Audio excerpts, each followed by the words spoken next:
Hey, ladies and gentlemen, this is Carmine Sabia for Explain America, and the five exploded. Before we get started, folks, please make sure you like, comment, share, and subscribe. Those little things really help us out, and they help our channel continue to grow. So in the past few months, the five has lost two of its stalwart liberals. It's lost Juan Williams, and it's lost Geraldo Rivera. Now, a lot of people tuned in to watch the fights between Rivera and the other hosts, the conservative hosts of the five. A lot of people tuned in to watch Juan Williams and the other conservative hosts of the five. You know, it's that person you kind of love to hate. You love to watch the back and forth. It's that fiery response that they get that keeps you tuning in every day and keeps the show number one. You can't say you want every liberal off that show, because if they were, there'd be no argument, there'd be no excitement, people wouldn't watch. So while you may think you want the liberal moved, you really don't. And so Jessica Tarlov is in that spot now. And so what happened was Robert Kennedy Jr. was in a meeting on censorship. He appeared before the House. It was a meeting, a committee meeting, a hearing on online censorship. And he was telling them, you know, how he was being censored online. Well, in the hearing itself, Democrats were trying to censor him. And they tried to censor him before he even got there. And Jessica Tarlov tried defending this to her host on the five, and she got lit up like a Christmas tree. Let's take a look at it. We're right there, and he did a good job. Jessica, why is it that the Democrats all of a sudden have this totalitarian instinct to shut people down, to claim that what they're saying is disinformation, misinformation, or malinformation, where they admit that what Kennedy's saying is true, but it doesn't jive with their ideology? I mean, where did that come from? All of a sudden, people aren't capable of deciding issues?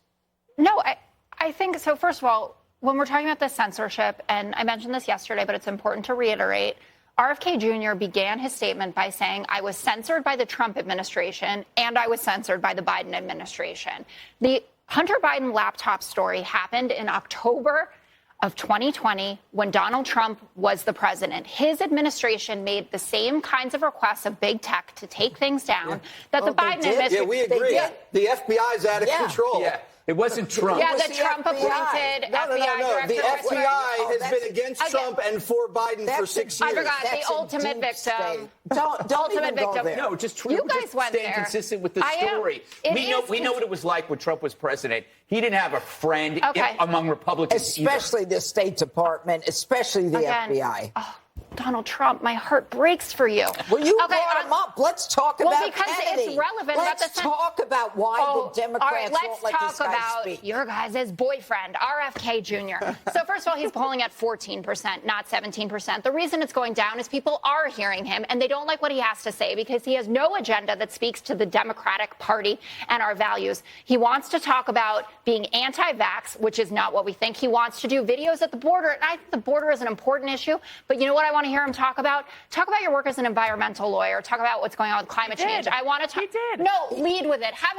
a set of economic policies. It's also 17%. Also, and I get it. 17%. Maybe I think it was 14 yesterday. Fox News polling. The graphic I saw 17%. Fox today said 17. Okay. Well, I certainly believe in the veracity of the Fox poll. Apology accepted. You want to take it down? Now, of course, the hosts are right. When did the Democrat Party become the party of censorship? When did they become the party to shut everything down that is a different opinion than theirs? It's really psychotic, and it's gotten to a point where they are the fascists they're claiming they're fighting. You can't be fighting fascists if you are the fascist. And I think, you know, they had to set Tarlov straight, and they did. I don't think they changed their mind, but they definitely... Listen, I'll tell you guys this. It's something you need to know. Anytime you have an argument with a liberal, they're going to say certain trigger words to you to get you to change the topic. They might call you a racist or whatever kind of phobe or whatever they're going to call you. That's because they have no more arguments left for you. You've defeated them on facts. Now, your biggest mistake, and they don't make this mistake on the five, your biggest mistake would be to defend yourself for 20 minutes trying to prove you're not a racist when they already know you're not. They're just trying to distract you.